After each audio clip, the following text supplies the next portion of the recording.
Assalamualaikum warahmatullahi wabarakatuh. Salam sehat dan tetap semangat. Untuk video kali ini, kita akan sajikan 10 aktivitas pada proyek penguatan profil pelajar Pancasila untuk tema gaya hidup berkelanjutan. Topik sampahku tanggung jawab. Latar belakang proyek, pelajar Indonesia dituntut bukan hanya baik dalam kegiatan intrakurikuler dan ekstrakurikuler, namun seiring perkembangan zaman dan perjalanan pendidikan, diharapkan dapat membangun karakter dan mengembangkan nilai-nilai Pancasila, serta dapat mengintegrasikannya dalam setiap kegiatan yang dilakukan.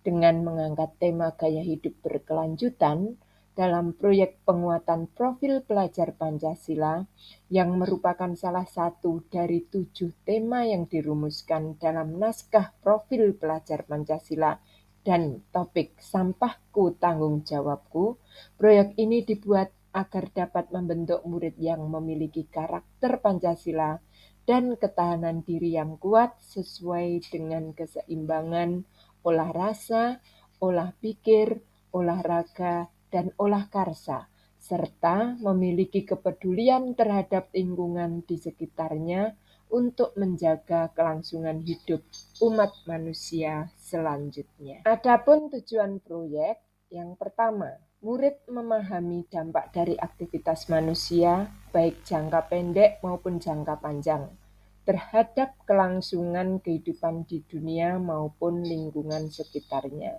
2. Murid dapat membangun kesadaran untuk bersikap dan berperilaku ramah terhadap lingkungan.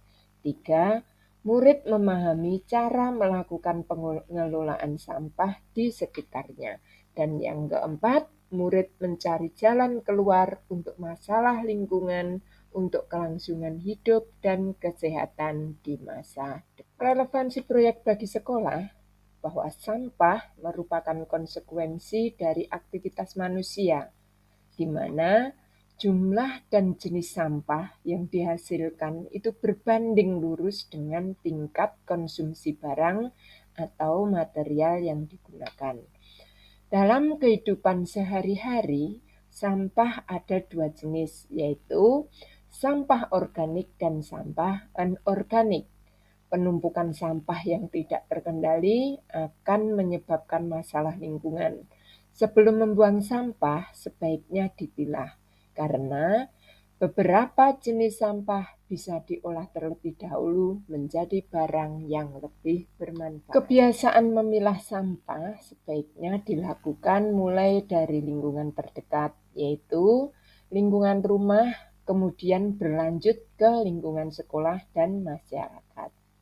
Nah, di lingkungan sekolah, murid diharapkan bisa melakukan pemilahan sampah sebelum membuang ke tempat sampah. Upaya mencapai tujuan tersebut dikemas dalam proyek penguatan profil pelajar Pancasila dengan topik sampahku tanggung jawabku. Proyek ini terdiri atas 4 tahap kegiatan yang saling berkaitan dan diharapkan mampu membiasakan murid memilah sampah sesuai jenisnya sebelum dibuang, serta diolah menjadi barang yang lebih berguna dan bernilai ekonomi. SMP Negeri 3 Jatipuro sebagai salah satu lembaga pendidikan berupaya untuk memfasilitasi, melatih, membimbing, dan membiasakan murid untuk peduli terhadap lingkungan, khususnya di lingkungan sekolah. Setelah murid mampu membiasakan diri memilah sampah sebelum dibuang, murid juga diharapkan mampu menularkan perilaku tersebut kepada orang lain, serta mendayagunakan sampah-sampah tersebut menjadi barang yang bermanfaat bagi kehidupan manusia dan lingkungan, dan diharapkan juga dapat bernilai ekonomi. Adapun ringkasan proyek, tema gaya hidup berkelanjutan dengan topik sampahku tanggung jawabku, merupakan proyek penguatan profil pelajar Pancasila yang dilaksanakan di SMP Negeri 3 Jatipuro. Dalam prosesnya, seluruh murid akan melakukan penelitian, diawali dengan kegiatan mengenal pengertian sampah, mengenal jenis-jenis sampah, dan pemanfaatan sampah. Murid juga melakukan pengamatan terhadap berbagai macam sampah yang ada di lingkungan sekolah dan rumah, berdiskusi untuk memilah sampah berdasarkan jenisnya, dan membuat perencanaan untuk pemanfaatan sampah yang ada di sekitar sekolah dan rumah. Mengadakan kegiatan sedekah sampah dan melakukan berbagai kegiatan untuk mengolah dan memanfaatkan sampah berdasarkan jenisnya. Mengaplikasikan hasil pengolahan dan pemanfaatan tersebut menjadi barang yang berguna bagi kehidupan sehari-hari dan masa depan. Kegiatan proyek diakhiri dengan pembuatan laporan dalam berbagai bentuk, kemudian dirayakan dalam pameran hasil karya. Dalam pelaksanaannya, alur proyek dilaksanakan dalam 4 tahap, yaitu tahap pengenalan, tahap kontekstualisasi, tahap aksi, tahap refleksi, dan tindak lanjut. Untuk tahap pengenalan, mengenali dan membangun kesadaran murid terhadap pengelolaan sampah dan implikasinya terhadap kelangsungan hidup di dunia. Pada tahap kontekstualisasi, mengontekstualisasi masalah sampah di lingkungan sekolah dan rumah. Sedangkan pada tahap aksi, bersama-sama mewujudkan pelajaran yang mereka peroleh melalui aksi nyata. Dan diakhiri dengan tahap refleksi dan tindak lanjut, yaitu berbagi karya, evaluasi, refleksi, dan menyusun langkah strategi. Adapun aktivitas proyek yang akan dilakukan pada tiap tahap, pada tahap pengenalan ada 3 aktivitas, yaitu yang pertama, memberikan informasi proyek yang akan dikerjakan. Dilanjutkan dengan mengenal pengertian sampah, jenis-jenis sampah, dan pemanfaatan sampah. Dan diakhiri dengan mengetahui tentang bahaya sampah dan apa saja yang dapat dilakukan untuk mengelola sampah. Sedangkan pada tahap kontekstualisasi ada 3 aktivitas juga, yaitu merencanakan aksi yang dapat dilakukan untuk mengurangi bahaya sampah, dilanjutkan dengan membuat rencana produk pengelolaan sampah atau infografis tentang sampah, dan diakhiri dengan membuat perencanaan pengamatan terhadap sampah yang berada di lingkungan sekolah dan di lingkungan rumah. Sedangkan pada tahap aksi ada 2 aktivitas, yaitu membuat infografis tentang sampah atau produk pengolahan sampah, dan memanfaatkan hasil pengelolaan sampah menjadi barang yang berguna bagi kehidupan. Sedangkan pada tahap refleksi dan tindak lanjut juga ada 2 aktivitas, yaitu melakukan refleksi terhadap aktivitas yang dilaksanakan pada proyek dan berbagi hasil aksi nyata melalui gelar karya. Dimensi profil pelajar Pancasila yang ingin dicapai dalam proyek ini yaitu dimensi beriman dan bertakwa kepada Tuhan Yang Maha Esa dan berakhlak mulia, dengan elemen akhlak kepada alam dan subelemen memahami keterhubungan ekosistem bumi. Dengan tingkat pencapaian memahami konsep sebab akibat di antara berbagai ciptaan Tuhan dan mengidentifikasi berbagai sebab yang mempunyai dampak baik atau buruk langsung maupun tidak langsung terhadap alam semesta. Karakter ini muncul pada aktivitas 1, 2, 3, 4, 5, dan 6. Sedangkan subelemen yang kedua yaitu menjaga lingkungan alam sekitar dengan tingkat pencapaian, mewujudkan rasa syukur dengan berinisiatif untuk menyelesaikan permasalahan di lingkungan alam sekitarnya dengan mengajukan alternatif solusi dan mulai menerapkan solusi tersebut, akan muncul pada aktivitas 2, 3, 6, 8, dan 9.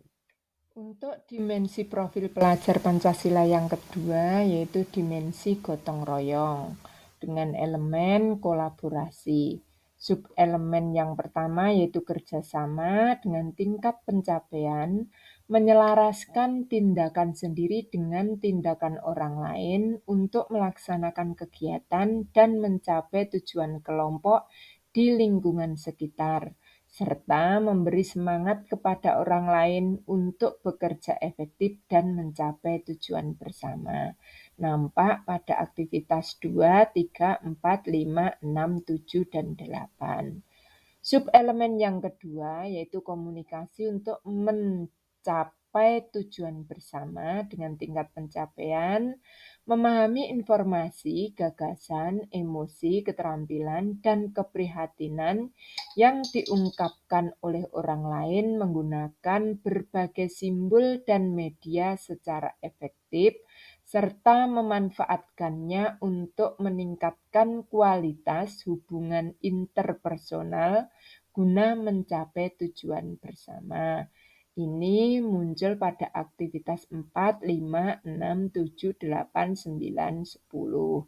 Sedangkan subelemen yang ketiga, koordinasi sosial, dengan tingkat pencapaian, membagi peran dan menyelaraskan tindakan dalam kelompok, serta menjaga tindakan agar selaras untuk mencapai tujuan bersama.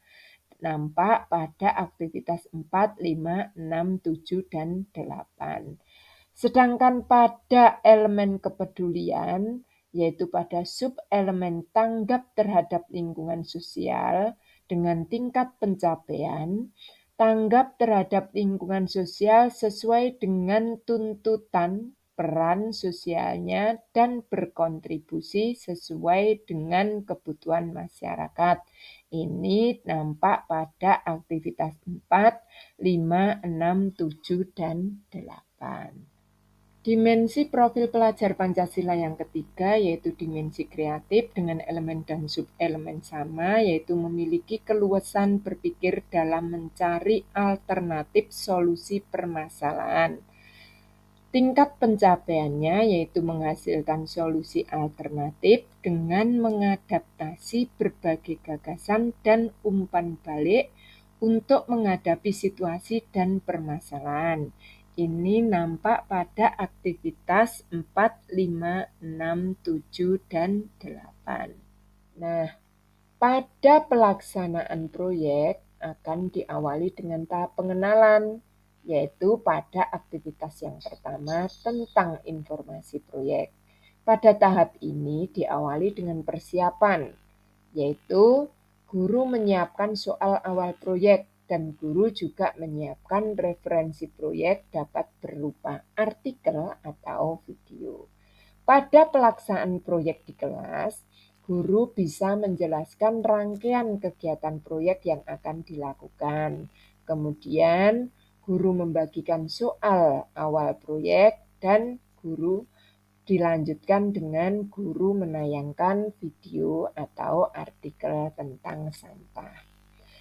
Soal awal proyek ini siswa disuruh untuk menceritakan apa yang diketahui tentang sampah, jenis-jenis sampah, dan pemanfaatan sampah.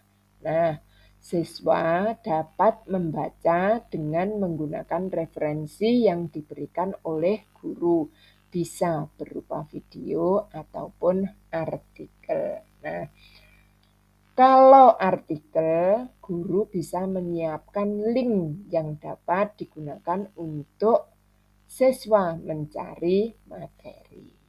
Masih dalam tahap pengenalan, pada aktivitas kedua, siswa mulai mengenal sampah dan pemanfaatannya. Adapun kegiatan yang bisa disiapkan dalam persiapan yaitu guru menyiapkan slide presentasi kegiatan pada aktivitas kedua. Guru juga menyiapkan artikel atau video tentang sampah. Nah, pada pelaksanaannya, guru akan mengajak murid mencermati tentang sampah melalui tayangan video atau artikel. Dan yang kedua, guru membentuk kelompok yang anggotanya bisa 4 orang dan diajak diskusi dengan menggunakan lembar kerja murid. Kemudian guru juga akan memimpin presentasi hasil diskusi. Nah, Pada aktivitas kedua ini, guru sudah mulai melakukan asesmen, yaitu dengan menggunakan lembar observasi dan juga lembar diskusi. Kemudian, guru pada saat memberikan slide presentasi juga bisa memberikan referensi melalui link yang sudah disiapkan. Untuk kegiatan diskusi pada aktivitas kedua, ini guru menyiapkan lembar diskusi. Ini bisa digunakan sebagai lembar kerja murid, yaitu dengan memberikan pertanyaan pemantik. Contohnya, yang pertama, jelaskan tentang pengertian sampah yang kalian ketahui. Kedua, jelaskan tentang jenis-jenis sampah. Ketiga, apa yang kalian ketahui tentang pemanfaatan sampah. Nah, ini dilaksanakan dengan diskusi kelompok. Setelah diskusi kelompok, guru memfasilitasi siswa untuk melakukan presentasi. Masih dalam tahap pengenalan, yaitu pada aktivitas ketiga, dengan mengambil aktivitas bahaya sampah dan pengelolaannya, guru melakukan persiapan dengan menyiapkan slide presentasi kegiatan pada aktivitas ketiga. Guru juga menyiapkan artikel atau video tentang bahaya sampah dan pengelolaannya. Sedangkan pada pelaksanaan di kelas, pertama, guru mengajak murid untuk mencermati tentang sampah melalui tayangan video atau dalam bentuk artikel. Kemudian, guru membentuk kelompok diskusi yang anggotanya 4 atau bisa lebih, dan guru memimpin presentasi hasil diskusi. Pada aktivitas ketiga juga sudah dilakukan asesmen dengan menggunakan lembar observasi dan lembar diskusi. Kemudian tayangan video atau artikelnya, guru juga bisa menyiapkan link untuk dapat ditayangkan atau dapat dipelajari oleh siswa sendiri. Adapun lembar diskusi pada aktivitas ketiga, sebagai contoh dapat diberikan pertanyaan pemantik, yaitu mengapa sampah menjadi sesuatu yang berbahaya? Apa yang dapat kita lakukan untuk mengurangi bahaya sampah? Dengan cara apa saja kita dapat mengurangi bahaya sampah? Ini dikerjakan diskusi kelompok. Setelah diskusi kelompok, siswa diberikan kesempatan untuk melakukan presentasi. Sedangkan guru melakukan pengamatan pada saat diskusi dan presentasi dengan contoh lembar observasi yang sudah disediakan. Masuk pada tahap yang kedua, yaitu tahap kontekstualisasi pada aktivitas keempat dengan perencanaan aksi yang pertama. Guru menyiapkan video atau artikel pemanfaatan sampah pada tahap persiapan. Guru juga menyiapkan lembar pengamatan, lembar kerja, dan kartu sampah. Nah, pada pelaksanaannya, murid menyimak video atau artikel pemanfaatan sampah yang ditayangkan oleh guru. Kemudian, guru membentuk kelompok beranggotakan 4 orang atau lebih, dan dilanjutkan dengan murid mengamati sampah yang ada di lingkungan sekolah dan rumah dengan mengisi lembar pengamatan. Dilanjutkan yang keempat, guru melakukan pengecekan pemahaman siswa dengan lembar refleksi. Disiapkan jadi lembar refleksinya. Dan diakhiri dengan guru memfasilitasi siswa untuk kegiatan brainstorming, ya, dengan menggunakan lembar observasi. Jadi siswa diberikan kesempatan untuk dapat berbagi antara kelompok yang satu dengan kelompok yang lainnya. Pada aktivitas 4 ini, lembar pengamatan yang bisa digunakan diawali dengan pertanyaan, menjawab pertanyaan. Yang pertama, di manakah kalian melakukan pengamatan terhadap sampah? Kemudian, jenis sampah apa saja yang kalian temukan? Dan yang ketiga, adakah sampah jenis lain, misalkan sampah berbentuk padat, cair, gas, atau yang lainnya yang ditemukan. Yang keempat, pilihlah sampah yang kalian temukan dengan lembar kerja berikut. Jadi sampahnya dipilah menjadi sampah organik dan sampah anorganik. Masih pada tahap kontekstualisasi, yaitu pada aktivitas kelima dengan aktivitas perencanaan pada aksi yang kedua. Dalam tahap persiapan, guru menyiapkan video atau artikel tentang pemanfaatan sampah. Kemudian juga menyiapkan lembar pengamatan, lembar kerja, dan kartu sampah.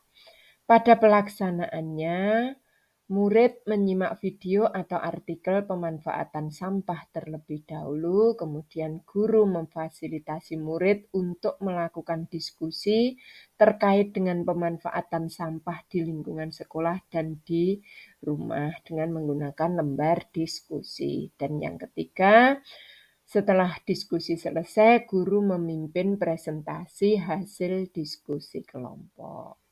Kegiatan proyek dilanjutkan dengan aktivitas keenam, masih dalam tahap kontekstualisasi dengan perencanaan aksi 3, diawali dengan persiapan, yaitu guru menyiapkan video atau artikel pembuatan produk dari sampah, dan menyiapkan lembar diskusi serta lembar observasi.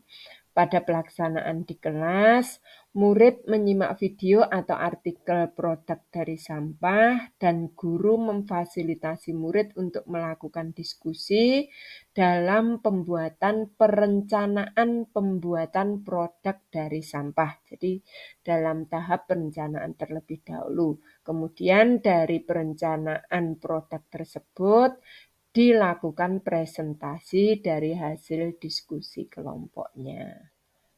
Perencanaan pengelolaan sampah oleh murid pada aktivitas yang keenam, ini dengan menggunakan langkah-langkah, yaitu yang pertama, rencana pengolahan sampah yang akan dilakukan.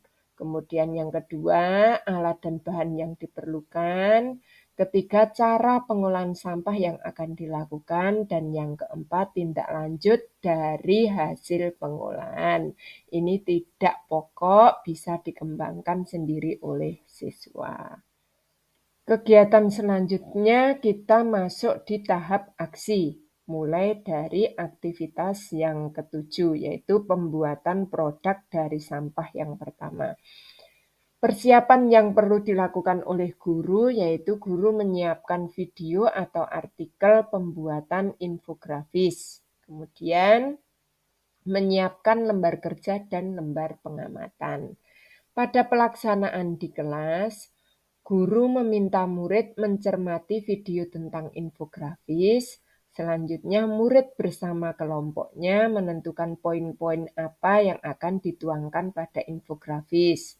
Dan yang ketiga, murid membuat infografis tentang sampah dan pengolahannya. Keempat, murid mempresentasikan infografisnya dengan bimbingan dari guru. Kegiatan dilanjutkan dengan aktivitas yang ke-8, masih dalam tahap aksi pada pembuatan produk dari sampah yang kedua. Dilakukan persiapan dengan menyiapkan video atau artikel pembuatan produk dari sampah, dan guru juga menyiapkan lembar kerja dan lembar penilaian produk. Pada pelaksanaannya, guru meminta murid untuk mencermati video pembuatan produk dari sampah. Salah satu contohnya yaitu kompos dan kerajinan. Kemudian guru mendampingi murid membuat produk dari sampah, yaitu berupa kompos atau kerajinan atau yang sesuai dengan perencanaan yang dibuat oleh murid pada aktivitas sebelumnya. Nah, setelah murid membuat produk, kegiatan dilanjutkan pada aktivitas yang ke-9 pada tahap refleksi dan tindak lanjut, yaitu dengan refleksi proyek. Yang perlu disiapkan guru yaitu menyiapkan video atau artikel tentang refleksi dan menyiapkan lembar refleksi. Pada pelaksanaannya, Guru meminta murid untuk melakukan refleksi kegiatan proyek, dan secara mandiri murid melakukan refleksi pelaksanaan proyek dan memberikan umpan balik. Di akhir kegiatan, guru membahas tentang refleksi dan umpan balik yang diberikan oleh murid. Ini adalah contoh refleksi proyek yang berupa lembar refleksi peserta didik pada aktivitas yang ke-9. Contoh ini tidak baku. Bapak dan Ibu guru bisa mencari contoh-contoh lainnya, baik itu di PMM maupun di internet. Silakan disesuaikan dengan aktivitas yang dilaksanakan di dalam proyek yang dilaksanakan di sekolah masing-masing. Pada akhir proyek, yaitu pada aktivitas yang ke-10, tahap refleksi dan tindak lanjut, dilakukan presentasi dan gelar karya. Yang perlu dipersiapkan oleh guru, yaitu mempersiapkan tempat untuk gelar karya. Pada saat gelar karya dilaksanakan, guru memfasilitasi murid untuk melakukan presentasi produk terlebih dahulu. Kemudian, murid melakukan gelar karya hasil proyek dan murid meminta umpan balik tentang proyek yang dilakukan dari pengunjung. Dan pada akhirnya guru dan murid melakukan refleksi hasil proyek secara keseluruhan. Lembar umpan balik itu dapat dilihat pada contoh di sini ataupun mengambil dari contoh-contoh yang lainnya. Nah, demikian tadi aktivitas-aktivitas yang dapat kita laksanakan pada proyek penguatan profil pelajar Pancasila untuk tema gaya hidup berkelanjutan dengan topik sampahku tanggung jawabku. Nah, video ini ditujukan untuk para tim fasilitator sekolah dalam menyusun modul proyek. Aktivitas-aktivitas dari awal sampai akhir itu dapat disusun menjadi proyek P5 atau proyek penguatan profil pelajar Pancasila. Contoh aktivitas tersebut tidak baku, dapat dikembangkan sendiri oleh Bapak dan Ibu guru lainnya. Nah, Bapak dan Ibu guru, untuk contoh-contoh aktivitas yang dilaksanakan murid akan kami sampaikan pada video yang lain. Terima kasih atas perhatiannya, mudah-mudahan bermanfaat bagi kita semua. Salam sehat dan tetap semangat. Akhir kata, wassalamualaikum warahmatullahi wabarakatuh.